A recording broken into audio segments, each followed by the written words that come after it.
Good morning दोस्तों, मैं DM sir Poonam mathematics की दुनिया में लेकर के चलता हूँ और उस मैथमेटिक्स की दुनिया में ग्राफ थ्योरी की दुनिया में लेकर के चलता हूँ। लेकिन आपसे एक मेरा यही विनती रहेगा कि इस वीडियो को देखने के बाद लाइक और सब्सक्राइब जरूर करें ताकि हम नेक्स्ट वीडियो को आपको दिखा सकें और आप तक पहुँचा सकें हम। तो प्रीवियस क्लास में हम लोग ये चर्चा कर चुके थे ग्राफ थ्योरी के बेसिक्स टर्म के बारे में। उस बेसिक टर्म्स में हम लोग ये पढ़े हुए थे, what is graphs, what is edge, what is vertex, what is parallel edge, what is self loop, what is simple graph, degree of vertex. इन सारी बिंदुओं पर हम लोग चर्चा कर चुके थे। तो बेसिकली आगे की चीज़ों को जानने के लिए हम लोग बेसिक चीज़ों के बारे में जानकारी बहुत ज़रूरी होता है और प्रीवियस क्लास का बहुत नॉलेज रखना बहुत ज़रूरी होता है। तो चलिए दोस्तों, हम लोग नेक्स्ट क्लास में हम लोग इन करते हैं। वो ग्राफ थ्योरी का ही नेक्स्ट टॉपिक है फाइनाइट ग्राफ।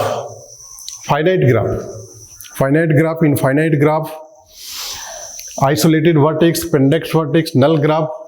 इन सारी चीज़ों के बारे में हम लोग जानकारी प्राप्त करेंगे और इन सारी चीज़ों के बारे जानकारी प्राप्त करने के बाद ही हम लोग बहुत अच्छे चीज़ों के बारे जानकारी हासिल कर सकते हैं। तो ये देखते हैं कि ग्राफ, फाइनाइट ग्राफ है क्या। एक graph G V is said to be a finite graph if both sets v vertex and e edge are finite, otherwise infinite। कहने का मतलब यह है कि वर्टेक्स भी फाइनाइट होना चाहिए और एज भी फाइनाइट होना चाहिए। जैसे हम लोग एक ग्राफ ले रहे हैं, यहाँ पर देखा जाए vertex v1, vertex v2, vertex v3, vertex v4, vertex v5, vertex v6। चूंकि फाइनाइट का मतलब होता है वो वर्टेक्स जिस वर्टेक्स को हम लोग काउंट कर सके। तो this vertex is already countable, so all vertex is finite and here edges is this one, edge number 1, edge number 2, edge number 3, edge number 4. All edge are countable, so that all edge are finite. So vertex and edge are finite. Then that case, that graph is called finite graph. Next one, isolated vertex. Isolated. What is isolated vertex?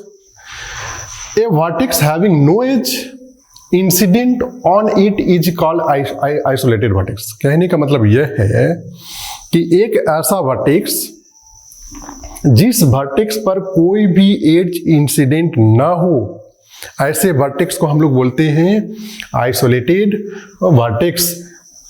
Like as this यार v1, v2, v3, v4, v5, ये 5 vertex है और ये 5 vertex में कोई ना कोई edges incident है। लेकिन एक वर्टेक्स ऐसा है v6, एक वर्टेक्स ऐसा है ये v6, इस वर्टेक्स पे किसी प्रकार का कोई एजेज इंसिडेंट नहीं हुआ, इसीलिए ये वर्टेक्स v6 जो है वो कहलाता है हम लोग का आइसोलेटेड वर्टेक्स। आइसोलेटेड वर्टेक्स, ऐसे वर्टेक्स को हम लोग कहेंगे आइसोलेटेड वर्टेक्स। या नहीं तो इसको दूसरे तरीके से हम लोग ऐसे भी समझ सकते हैं, if the degree of vertex is 0। तो डिग्री तो समझ ही गए होंगे, डिग्री किसको कहते हैं। तो वैसे एजेज जहां से कोई वर्टेक्स निकले, जैसे ये v1, अगर यदि v1 की डिग्री हम बात करें, डिग्री ऑफ v1, तो यहां से 2 एजेज निकल रहे हैं। इसका यह मतलब degree of v1 is equal to 2। But degree of v6, यहां पर v6 में किसी प्रकार का कोई एजेज नहीं निकल रहा है, नहीं कोई इंसिडेंट हो रहा हो, ऐसे वर्टेक्स में डिग्री जो होता है वो 0 होता है। तो 0 डिग्री वाले वर्टेक्स हमेशा आइसोलेटेड वर्टेक्स कहलाता है। यही समझना है कि जिस वर्टेक्स की डिग्री 0 हो वो आइसोलेटेड वर्टेक्स है। नेक्स्ट है pendant vertex. Pendant vertex, pendant vertex कहने का मतलब दोस्त कि a vertex is said to be pendant if its degree is 1। एक ऐसा वर्टेक्स जिसकी डिग्री 1 हो। अब यहां पर से आप देख रहे हैं, यह एक ग्राफ है। इस ग्राफ में इसकी डिग्री जो है ये 2 है, इसकी डिग्री जो है वो भी 2 है, इसकी डिग्री 3 है, 1 2 3। इसकी डिग्री जो है वो 1 एंड ओनली 1 है। तो ये V5 जो हुआ हम लोग का, वो V5 हम लोग का पेंडेंट वर्टेक्स कहलाएगा। Pendant vertex in the sense कि degree of vertex is 1 and only 1। तो इसको हम लोग कह सकते हैं कि degree of V5 that's is equal to 1, so that V5 is called pendant vertex. Next one, null graph. Null graph कहने का मतलब यह है कि एक ऐसा ग्राफ हम लोग लेंगे, एक ऐसा ग्राफ हम लोग लेंगे जिस ग्राफ में वर्टेक्स तो नन इम्पिटी है, बट एजेज जो है वो इम्पिटी है। कहने का मतलब ये हुआ कि उसमें एजेज जो होगा वो बिल्कुल 0 होगा। इम्पिटी का मतलब एकदम 0। तो यहाँ पर हम लोग देख रहे हैं, एक ग्राफ हम लोग ले लिए, vertex V1, vertex V2, vertex V3, vertex V4, ये 4 वर्टेक्स लिए। अब ये 4 वर्टेक्स में हम लोग देख रहे हैं कि एक भी वर्टेक्स किसी दूसरे वर्टेक्स के साथ इंसिडेंट नहीं है या मिला नहीं है। इसका यह मतलब यदि 2 वर्टेक्स किसी एज के साथ नहीं मिल रहा हो, दैट मीन्स वो 2 वर्टेक्स के बीच 0 एजेज है, और 0 एजेज वाले इम्पिटी एज कहलाता है। तो इस क्रम में हम कहेंगे कि वर्टेक्स तो है बट एज नहीं है, इसलिए ऐसे ग्राफ को हम लोग बोलते हैं नल ग्राफ। ऐसे ग्राफ को क्या कहते हैं? नल graph.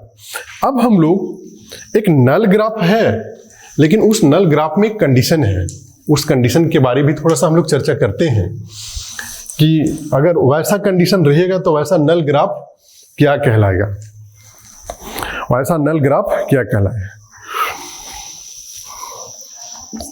A null graph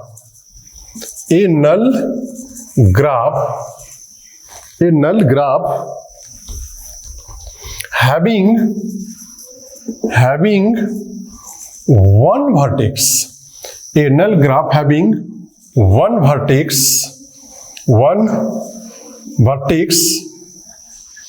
is called trivial graph. ऐसे ग्राफ को हम लोग क्या कहते हैं?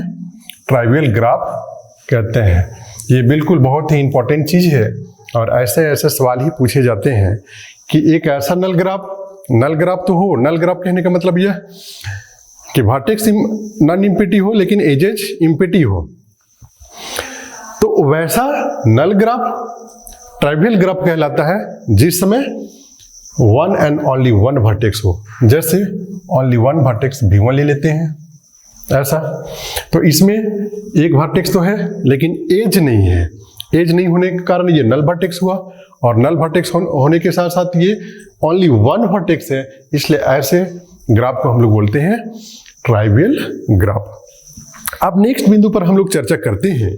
नेक्स्ट बिंदु ये है कि दोस्त यहां पर हम लोग देखते हैं कि इसकी डिग्री ऑफ V1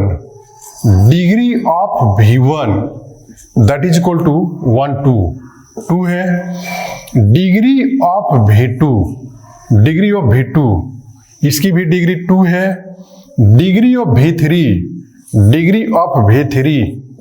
इसकी डिग्री हुआ V3 1 2, इसका भी 2 है। डिग्री ऑफ V4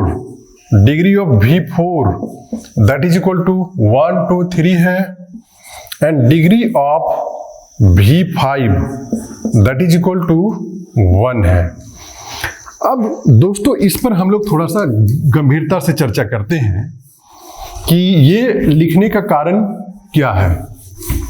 यदि किसी वर्टेक्स को एक एग्जाम्पल मान करके हम लोग लेते हैं और उस वर्टेक्स मतलब एक उस ग्राफ में हम लोग डिग्री की चर्चा करते हैं, तो डिग्री से रिलेटेड कौन सा थ्योरम इवॉल्व होता है।